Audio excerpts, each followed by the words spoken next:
Juste un petit mot pour rebondir avant que j'oublie. C'est pas parce que vous avez fait un test FIT qui est négatif ou une coloscopie qui était normale, si vous avez des symptômes, il faut reconsulter. On n'attend pas le délai des 2 ans, on a le droit de faire des cancers d'intervalle.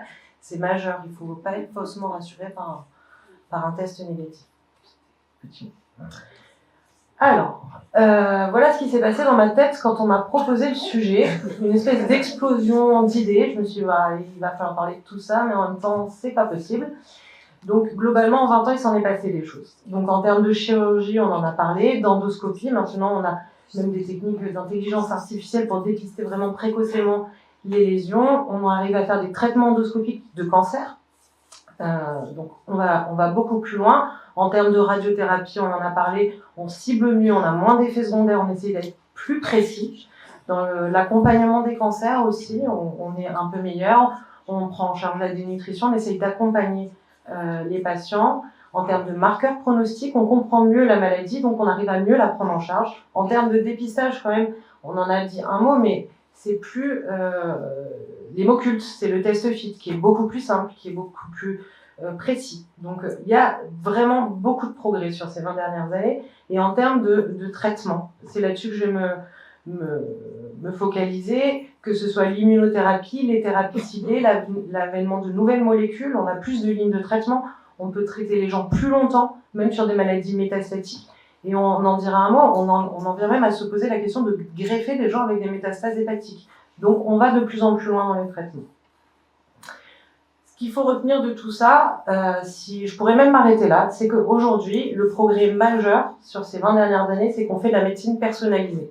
On personnalise le traitement à la maladie, vraiment à la carcinogénèse du patient, mais aussi au patient. Donc je traduis un petit peu. Globalement, aujourd'hui, on va choisir le traitement, que ce soit du côlon ou du rectum, en fonction du stade de la maladie. Donc on en a un petit peu parlé, le stade de la maladie, c'est l'association entre la taille de la tumeur, l'envahissement des ganglions de proximité et la présence ou non de métastases. Donc une fois qu'on a le stade de cette maladie, on va faire une analyse fine histologique, c'est-à-dire qu'on a besoin de l'anapathe et on a besoin d'un anapathe qui se penche vraiment sur le dossier. Le choix du traitement aujourd'hui ne peut pas se faire sans ces analyses. On a besoin de savoir si la tumeur présente des signes immunologiques particuliers, le fameux statut MSI, on en reviendra après, et une analyse de biologie moléculaire pour savoir si le patient peut bénéficier de thérapies ciblées, entre autres pour les maladies métastatiques, mais on sait aussi qu'il y a des facteurs pronostiques, que certaines maladies sont plus agressives que d'autres. Et donc ça nous permet de mieux savoir quel traitement on va pouvoir proposer. Et ensuite, les caractéristiques du patient. On n'en est pas encore à prendre en charge avec le microbiote, mais ça va venir. Mais les caractéristiques du patient en amont, c'est-à-dire qu'aujourd'hui, nous n'avons pas le droit de traiter un patient sans savoir s'il n'a pas un déficit en DPD, c'est-à-dire s'il n'est pas susceptible de faire des toxicités graves à nos chimiothérapies. Et on va chercher aussi des caractéristiques génétiques chez des patients, vérifier qu'il n'est pas un syndrome de Lynch ou des cancers génétiques qui prédisposent toute la famille et qui peuvent modifier aussi le traitement. Alors, aujourd'hui, il y a de nombreuses possibilités de traitement. Moi, je vais me focaliser sur les traitements systémiques parce qu'il a fallu faire un choix dans les sujets. Donc, en traitement systémique, on parle de chimiothérapie, d'immunothérapie, de thérapie ciblée. Ça, je le réexpliquerai tout à l'heure. On a aussi des traitements qui peuvent être ablatifs, c'est-à-dire la chirurgie, on va enlever la tumeur, la radiothérapie, on va la brûler, ou on peut faire des thermoablations percutanées. C'est-à-dire qu'aujourd'hui, le radiologue est un acteur prépondérant de la prise en charge des malades. On peut aller à la radio, mettre une aiguille par exemple dans une métastase du foie et aller la brûler. Ou il y a même des techniques un peu plus précises maintenant d'électroporation pour vraiment essayer de traiter et d'être le moins invasif possible tout en étant efficace.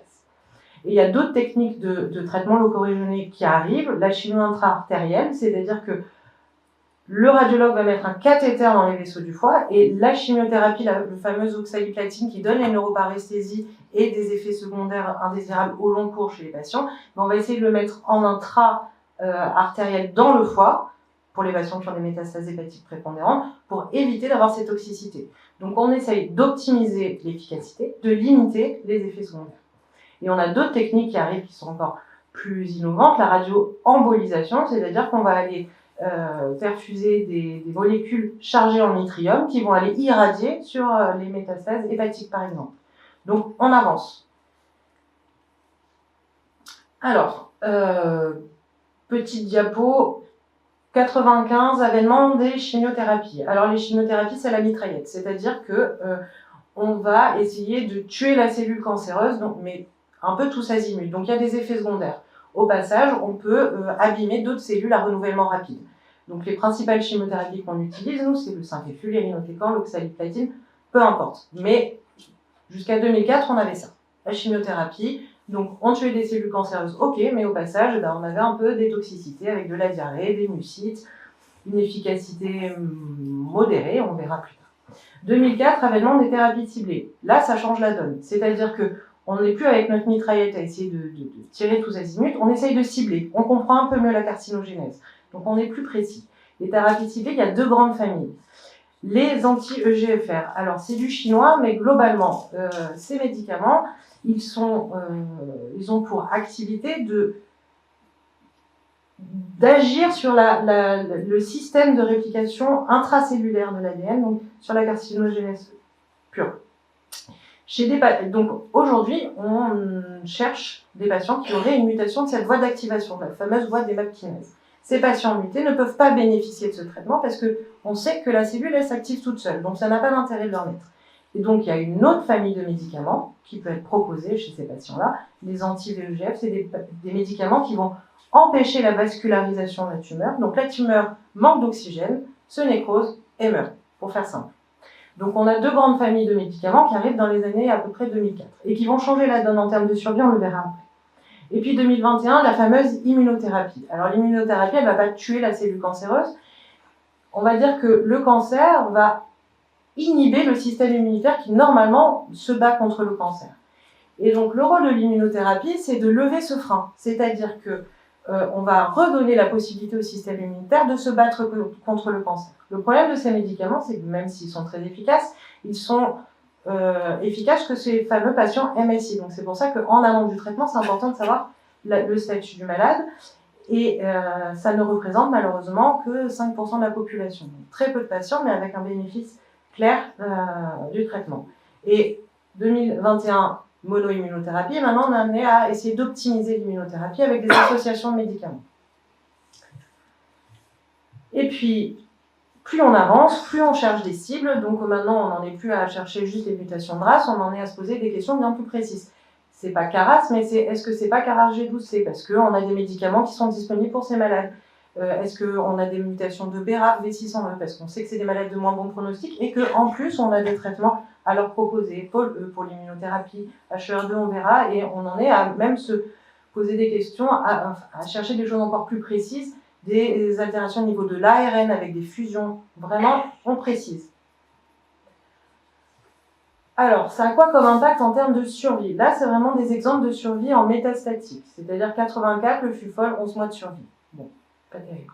95, on avance un petit peu sur les protocoles de chimiothérapie, c'est plus du FUFOL, c'est du LV5FU2, on est à 14 mois. Puis 96, association de chimiothérapie. On fait du FOLFIRI, donc du 5FU, l'irinotecan, ou du FOLFOX. Et là, on va jusqu'à 18 mois. Bon, c'est toujours pas terrible. Ensuite, arrivent les thérapies ciblées, et là, clairement, il y a un bénéfice sur la survie. Toujours chez les patients métastatiques, on ne guérit pas, hein, c'est pour des exemples. On va jusqu'à 35 mois. Et puis, immunothérapie, bam, ça explose les survies, 77 mois. Seulement, attention, que pour 5% des patients. Et 2025. Alors, c'est des exemples, parce que si je vous ai toutes les nouveautés de 2025, je perdrai tout le monde, et il ne me reste plus beaucoup de temps. Mais voilà, on se pose des questions. En 2025, on se pose la question de savoir si on ne fait pas de l'immunothérapie en préopératoire pour les patients MSI, parce que ça augmenterait la survie, ça diminue le risque opératoire. Des questions. La greffe hépatique. Il y a les résultats d'un essai qui ont été publiés où, bon, c'était une petite population, très peu de patients, des patients très ciblés, mais on est allé greffer des patients atteints de cancer colorectal métastatique, sachant que la contre-indication absolue à la greffe aujourd'hui, c'est un cancer non guéri de moins de 5 ans. Donc on change de paradigme, parce que chez ces patients, on voit qu'il y a un vrai bénéfice sur la survie. Et on va sur les traitements de plus en plus ciblés. Là, j'ai pris l'exemple de BRAF V600E parce que BRAF V600E, depuis que je fais de la médecine, on l'a identifié d'abord comme facteur de mauvais pronostic, puis après comme cible thérapeutique.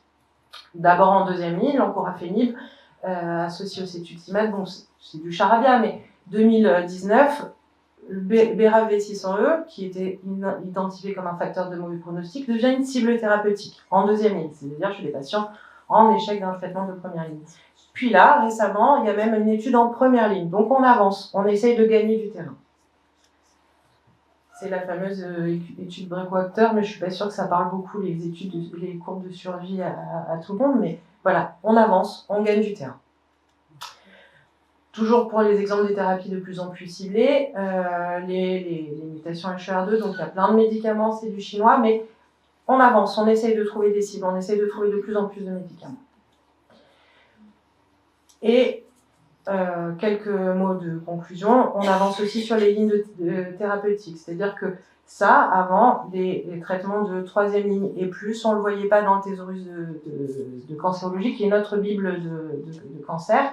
Donc maintenant, on a l'association de médicaments en troisième ligne, le tafamidine, l'encorafénib. On a même des médicaments nouveaux qui arrivent en autorisation de traitement d'accès précoce, le fruquintinib. On avance, même sur les lignes avancées, avec des patients qui arrivent sur des maladies plus longues, en meilleur état, parce qu'on les traite mieux.